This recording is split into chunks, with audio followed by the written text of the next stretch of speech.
Welcome back to our channel catch the fish. ఇవాళ వీడియోలో కూడా డైలీ లైఫ్లో ఉపయోగించేటువంటి కొన్ని ఇంపార్టెంట్ అండ్ యూజ్ఫుల్ సెంటెన్సెస్ అయినటువంటి ఈ సెంటెన్సెస్ని మీకు క్లియర్గా ఎక్స్ప్లెయిన్ చేస్తాను.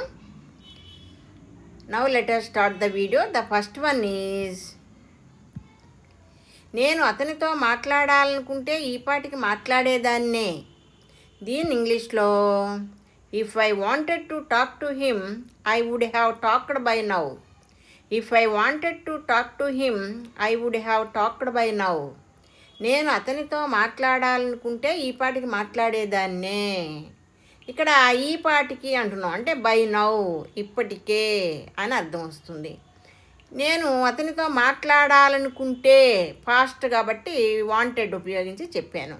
If I wanted to talk to him, అతనితో మాట్లాడాలనుకుంటే ఐ వుడ్ హ్యావ్ టాక్డ్, నేను మాట్లాడేదాన్నే బై నౌ, ఈ పాటికి. Okay, the next one is, అతను నన్ను నీ గురించి అడిగాడు. దీని ఇంగ్లీష్లో, he asked me about you. He asked me about you, అతను నన్ను నీ గురించి అడిగాడు. Okay, the next one is, ఈ పట్టణంలో ఆమెకి ఎన్ని పెద్ద హోటళ్ళు తెలుసు. దీని ఇంగ్లీష్లో, how many big hotels does she know in this town. How many big hotels does she know in this town. ఈ పట్టణంలో ఆమెకి ఎన్ని పెద్ద హోటళ్ళు తెలుసు. ఓకే, అలాగే నీకు ఎన్ని బిగ్ హోటల్స్ ఈ టౌన్లో తెలుసు అని చెప్పాలనుకోండి, how many big hotels do you know in this town అని చెప్తాం. అలాగే వారికి ఎన్ని బిగ్ హోటల్స్ తెలుసు అని అడిగాలనుకోండి, how many big hotels do they know in this town. How many big hotels do they know in this town అని వస్తుంది. Okay, the next one is, పాపకు దెబ్బ తగిలింది. దీని ఇంగ్లీష్లో, the kid got hurt. The kid got hurt, పాపకు దెబ్బ తగిలింది. Okay, the next one is, ఆమె ఇంకా మేల్కొని ఉన్నదా. దీని ఇంగ్లీష్లో, is she still awake. Is she still awake, ఆమె ఇంకా మేలుకుని ఉన్నదా. అవేక్ అంటే మేలుకుని ఉండడం, స్టిల్ అంటే ఇంకా. అదే నువ్వు ఇంకా మేల్కొని ఉన్నావా అని చెప్పాలనుకోండి, ఆర్ యూ స్టిల్ అవేక్, నువ్వు ఇంకా మేల్కొని ఉన్నావా. Okay, the next one is, అతను ఆమెను చూసి చూడనట్లు వెళ్ళిపోయాడు. దీని ఇంగ్లీష్లో, he passed by as if he didn't see her. He passed by as if he didn't see her, అతను ఆమెను చూసి చూడనట్లు వెళ్ళిపోయాడు. ఓకే, అదే నన్ను చూసి చూడనట్లు వెళ్ళిపోయాడు అతను అని చెప్పాలనుకోండి, he passed by as if he didn't see me, అంటే నన్ను చూసి చూడనట్లు వెళ్ళిపోయాడు అని అర్థం వస్తుంది. అదేవిధంగా అతను వారిని చూసి చూడనట్టు వెళ్ళిపోయాడని చెప్పాలనుకోండి, he passed by as if he didn't see them, వారిని చూసి చూడనట్లు వెళ్ళిపోయాడు. Okay, the next one is, విజయం సాధించాలంటే పట్టుదల, ఓర్పు, ఆత్మవిశ్వాసం అవసరం.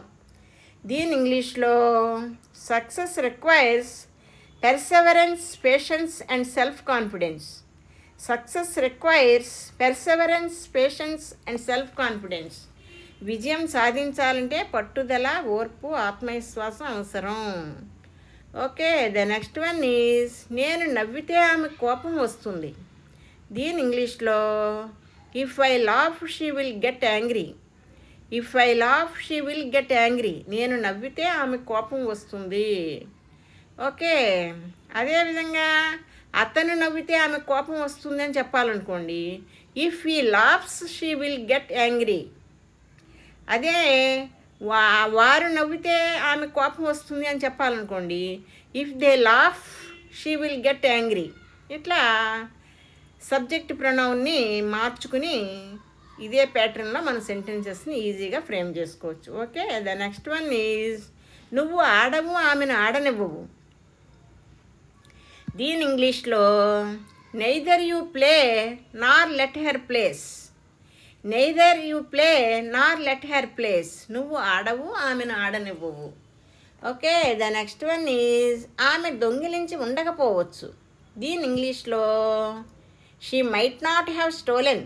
She might not have stolen. ఆమె దొంగిలించి ఉండకపోవచ్చు. ఓకే, ఇక్కడ ఉండకపోవచ్చు అంటున్నాం కాబట్టి మైట్ నాట్ హ్యావ్ ఉపయోగించాను. అదే దొంగిలించి ఉండొచ్చు అని చెప్పాలనుకోండి, అప్పుడు షీ మైట్ హ్యావ్ స్టోలెన్ అని చెప్పడమే. Okay, the next one is ఆమె అన్నీ తెలిసే అక్కడికి వెళ్ళింది. దీని ఇంగ్లీష్లో knowing everything she went there. Knowing everything she went there. ఆమె అన్నీ తెలిసే అక్కడికి వెళ్ళింది. అన్నీ తెలిసే అని చెప్పదలుచుకున్నప్పుడు నోయింగ్ ఎవ్రీథింగ్ అని వస్తుంది. ఓకే, అలాగే నాకు అన్నీ తెలిసే అక్కడికి వెళ్ళానని చెప్పాలనుకోండి, knowing everything I went there. Knowing everything they went there. Knowing everything he went there. ఇట్లా చెప్పొచ్చు ఈజీగా. Okay, the next one is అతనితో నీకేమైనా పని ఉందా. దీని ఇంగ్లీష్లో do you have any work with him.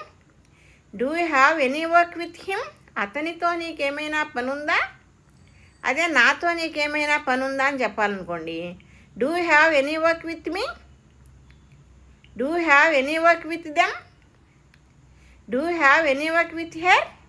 ఇట్లా మనం ప్రాక్టీస్ చేస్తే you can speak easily. Okay, the next one is మేము వాళ్ళని మధ్యాహ్న భోజనానికి పిలిచాము. దీని ఇంగ్లీష్లో we invited them for lunch. We invited them for lunch. మేము వాళ్ళని మధ్యాహ్న భోజనానికి పిలిచాము. ఓకే, అదే ఆమెని మధ్యాహ్న భోజనానికి పిలిచాము అని చెప్పాలనుకోండి, we invited her for lunch. We invited him for lunch. Okay, the next one is మేమంతా ఒకరి తర్వాత ఒకరు వెళ్ళిపోయాము. దీని ఇంగ్లీష్లో we all left one after another. We all left one after another. మేమంతా ఒకరి తర్వాత ఒకరు వెళ్ళిపోయాము. Okay, the next one is ఆమె ఇంకా చాలా దూరం వెళ్ళాలి. దీని ఇంగ్లీష్లో she still has a long way to go. She still has a long way to go. ఆమె ఇంకా చాలా దూరం వెళ్ళాలి. స్టిల్ ఇంకా, ఇంకను అని అర్థం వస్తుంది. ఓకే, అతనికి కళ్ళు తిరుగుతున్నాయి. దీని ఇంగ్లీష్లో ఈ హీజ్ ఫీలింగ్ డిజీ. ఈ హీజ్ ఫీలింగ్ డిజీ. అతనికి కళ్ళు తిరుగుతున్నాయి. అదే నాకు కళ్ళు తిరుగుతున్నాయి అని చెప్పాలంటే I am feeling dizzy. She is feeling dizzy. They are feeling dizzy. ఇట్లా ప్రాక్టీస్ చేయండి. భోజనం దాదాపు తయారైంది. దీని ఇంగ్లీష్లో lunch is almost ready. Lunch is almost ready. Okay, the next one is ఆమె వాయిస్ కట్ అవుతోంది. దీని ఇంగ్లీష్లో her voice is breaking. Her voice is breaking. ఆమె వాయిస్ కట్ అవుతోంది.